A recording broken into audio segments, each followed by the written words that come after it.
ميسيو حسام يقدم أسعار الدواجن اليوم الجمعة 22/9/2023 في مصر.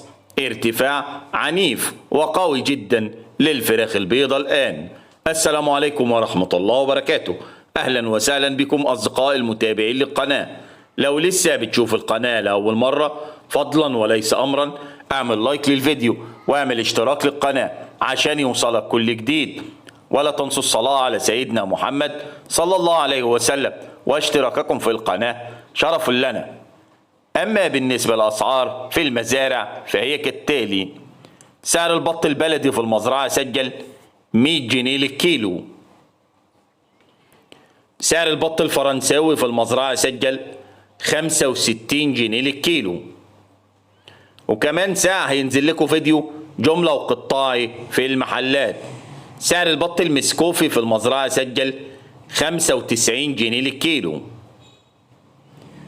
سعر البط المولار في المزرعة سجل 85 جنيه للكيلو. سعر الديك الرومي الأبيض في المزرعة سجل 100 جنيه للكيلو. سعر الديك الرومي الأسمر البلدي في المزرعة سجل 110 جنيه للكيلو. سعر الفراخ البيضاء في المزرعة سجل اليوم أعلى سعر 69 وسعر التنفيذ 68 جنيه للكيلو.